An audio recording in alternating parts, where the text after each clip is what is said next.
Hi guys, I hope you're well. Today I wanted to do Lent. I know Lent started 2 weeks ago. I know I'm late to the party. I have been doing it for 2 weeks. Don't you worry, I am doing it, but I thought today I would actually tell you about it and why I'm doing it, because I think it'd be really fun to talk about and also see if you guys are doing Lent as well.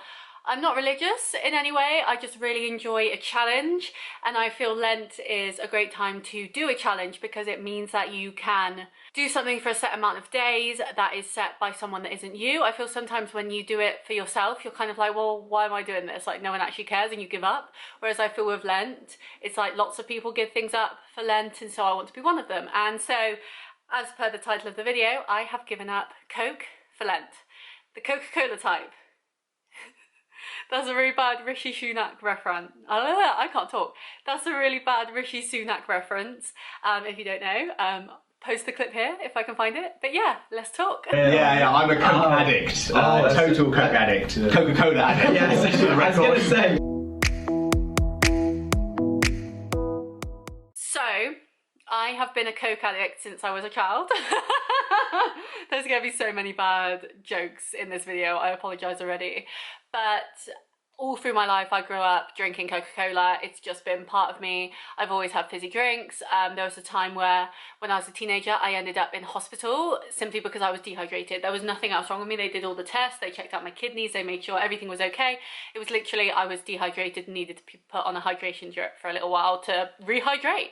And that's because all I would drink was fizzy drinks, and Coke was my fizzy drink of choice, apart from in summer where I'm a bit of a lemonade fiend as well. So when I was at uni, it was my second year of uni, I decided that I was going to give up full sugar fizzy drinks and only drink diet fizzy drinks. And I did that for Lent as well. There seems to be a theme and a pattern here. And basically in that time of Lent, so it's 40 days, I lost 8 pounds, which I was really happy with, so just over half a stone. And I also gave it up. I didn't really drink full sugar Coke after that. I would mainly have, or only have, the diet alternatives. Even now, if I drink full sugar Coke or full sugar anything really, I get the shakes. Like, my body reacts as if I'm having an overdose of sugar because it just cannot handle that amount of sugar at once. And I find it really fascinating that just by giving it up and going to the diet version can have such a crazy effect on me. I'm the same now with stuff like chocolate and sweets. If I have too much of that as well, my body's like, what are you doing to me? And it like dies, which isn't fun. But yeah, I find it really fascinating that just giving something up for a short amount of time can have such a humongous change on your body. And so, as I've mentioned many times in other videos, I know I mentioned it in videos that I've still got to edit on my laptop, but I read Ultra Processed People before Christmas, and it was a really insightful book, and the part that really stuck with me was how fizzy drinks and like Coke and stuff can really affect your gut microbiome and really affect your insides. And I feel so often we can look after our outsides, we can make ourselves look better and take care of our skin through skincare and body washing and exercise to look fit, but you can't look inside of yourself. You can't look inside and think, well, what's my liver doing? What's my kidneys doing? And you can't really know unless you do like proper tests. And for me, especially having arthritis, which I spoke about before, my health is really important, and knowing that your gut is so connected with everything. Like, I know when I have, say, a really unhealthy meal, my gut feels bad, which means I then feel bad mentally, and it all just kind of spirals. And so if you take care of your gut and you give that good healthy things, the rest of you will feel good and healthy. And so for me, Coke was one of those things that I knew I had to give up, or I had to try and take out of my routine with the amount that I have already. So usually I have my big 2-litre water bottle at work, which has squash and water in it because I don't like straight water. I feel that's my next step. But yeah, I have squash and water, and usually I'm quite good at drinking at least 3/4 of that during the day at work. And then the second I get home, I don't touch water again. I just have straight fizzy drinks, and usually that's Coke. Always Coke Zero now, but it's always Coke. And so I could go through 2-3 cans a night quite easily, like not even thinking about it. And then when it came to the weekend, that was the worst. I wouldn't have water at all. If I was exercising, I'd take water, like squash and water, with me to wherever I was exercising to have that. But the second I got home, the second I didn't exercise again, it was Coke. It was Coke. It was straight Coke. Like, it was nothing else. And it's so bad when you look back and think, one, I was severely dehydrating myself because I just wasn't drinking enough. When you've got a 2 litre bottle of water in front of you, you think, oh yeah, I need to drink that because that's good. But when you're just lying around in bed editing videos or playing The Sims or doing whatever, you sit there, and because you're not moving, you don't really think about your hydration. And so I probably say I have like 500 ml of squash and water, which would be my only water source that day. I'd then say have 3 or 4 cans of Coke, and that'd be it. I'd hardly be hitting my water intake every day because I was so bad on the weekends. It's literally, when I come out of a routine, it's just awful. I just fall apart. And so with Lent coming up, I thought this is the perfect time to give up Coke. I need to prove to myself that I don't need it, that it isn't something that is a vice or a crutch for me. It's just something that is part of my life that I don't actually need, like it's not actually satisfying me. And so I decided for Lent I would give it up. And I'm still like allowed fizzy drinks. So for example, when I had a meal out with my mum and her partner, I had Fanta. When we had drinks at work the other day, I had a Rio. It's still in my fridge actually, I haven't actually had it yet, but I chose a Rio over a Pepsi Max. And so I'm still allowed fizzy drinks that aren't Coke flavoured, like aren't Coke based.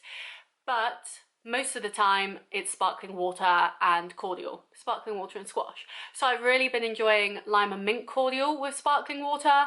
I've been really enjoying my squash that I have with still water with sparkling water, just to give me a bit of something, just to add to it. And sparkling water isn't ultra processed. Cordial, some of them, the Botanical Garden one, which is the one that I've got, isn't ultra processed, so that's good for you. It doesn't mess up your gut biome as much as ultra processed stuff does. And so I've been really trying to stay away from the Coke, stay away from most fizzy drinks really, unless I really have to have it, and sticking to sparkling water if I want something fizzy, or just squash if I don't. And it's been, what, like, I don't know, it started on the 15th and it's now the 20 something. It's been like over a week since I started, which doesn't seem like a long time, but when it's only 40 days, it's a good little stint. And I've got 5 cans of Coke still in my kitchen, just sat on the side, that have been there since I started this challenge, because I didn't get through them before I started, and I haven't touched them. I haven't even looked at them. I haven't even wanted to go near them.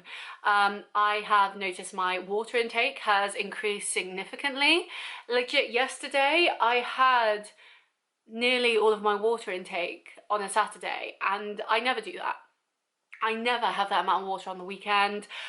Even today, I've just been drinking squash and water. I haven't even had the sparkling water. I went to Sainsbury's earlier to buy some new cordial because I've run out of the flavour I like. Lime and mint, by the way, love it, but Botanical Garden only do lime, so we're gonna see how that goes.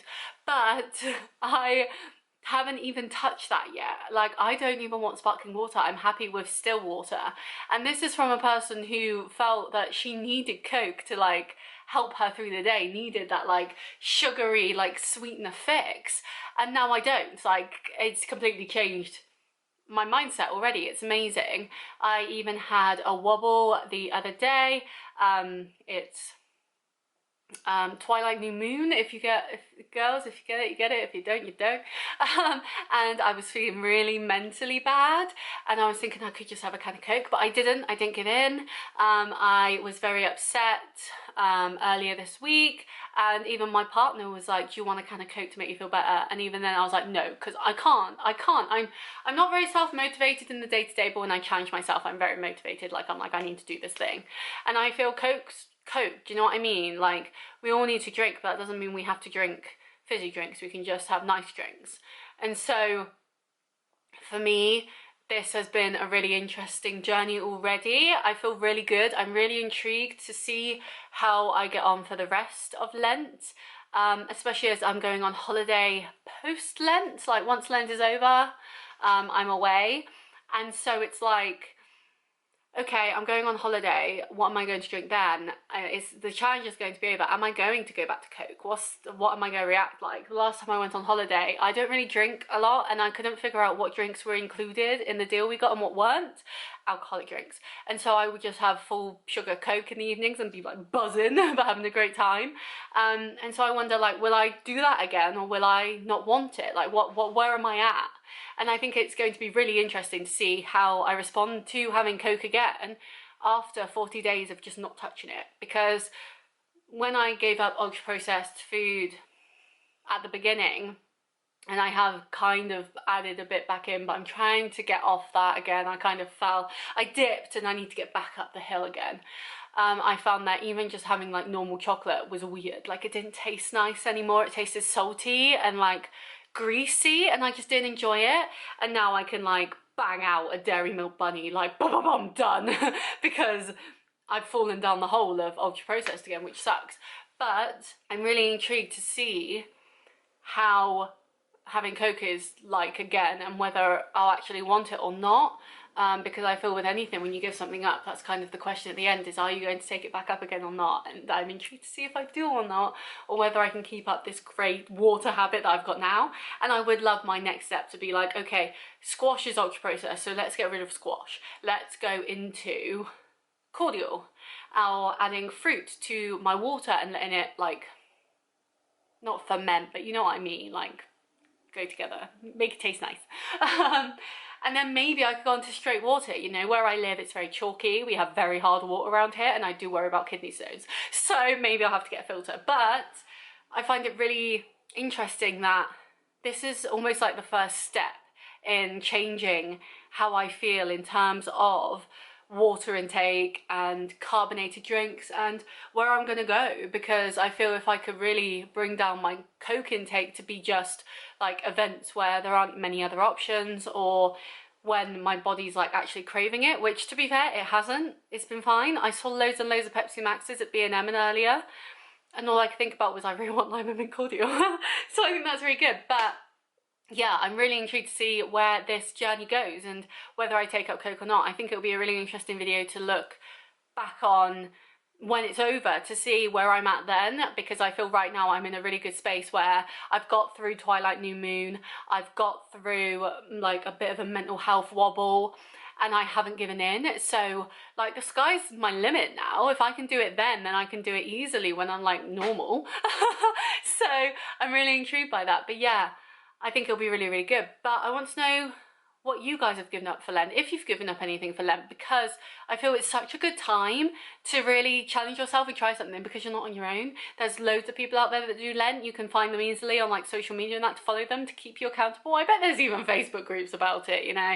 And so I think it'd be really fun to be in this journey together and see how it is for all of us, because Lent is such a fun thing to do, I think. I'm not religious at all, but I just think it's really fun, and I'm really intrigued to see how it goes. So if you are giving something up for Lent, let me know. And if you're not giving up something for Lent, what do you think you should give up for Lent if you were going to do it? I think my next step is chocolate. I think that'd be really fun. I watched Food Theory's video recently on them giving up sugar for a month, and I was like, oh, that's a challenge. Like, I think that'd be really, really fun. But I don't know if I'm there yet, but I could give up chocolate for a month. I could, I say that. Okay, 50 likes, because we're never gonna hit that. 50 likes and I'll give up chocolate for a month. And I'll document it, because I think that'll be really interesting. But yeah, I need to eat more fruit. I'm really good with veg now. I'm so good with veg now. Frozen veg, but so good with veg now. But I need to get better with my fruit. But yes, I'm very excited to see you at the end of the journey, see where we end up at, and whether I do go back to Coke or not, especially on holiday. I'm really, really, really, really, really interested to see what I do on holiday. I think that'll be really fun. Especially as they say, like, when you go abroad, like, don't drink the water and stuff like that, like, don't have ice cubes and stuff, which I've never had a problem with. I don't know what the problem with that is, but apparently that's a thing. I've never had a problem with it, so I'm quite happy to drink the water. But yeah, that is a thing, like, don't drink the water, and it's like, sorry. But like, if I can't drink the water, all I've got is like fizzy drinks and that, so can't win. But yes, I'm very excited to see where we get with this journey. Of course, I'll keep you updated. I've now made a TikTok as well. That's why I've got my AirPods in. I have been filming a TikTok. I do actual chatting on TikTok now, which I find really fun. I've never done that before, and I'm like, hey, social media diary. So go follow me on there if you want. It's the same handle as my Instagram, which is Shona_fitness29. Yeah, I think that'd be really fun for you to go watch those. And if you do come from my YouTube to my TikTok or my Instagram, please comment on my newest post. I came from YouTube, and that will give me such a buzz. I'd feel amazing about that. But yes, I hope you enjoyed this video, and I look forward to seeing you next time. Bye!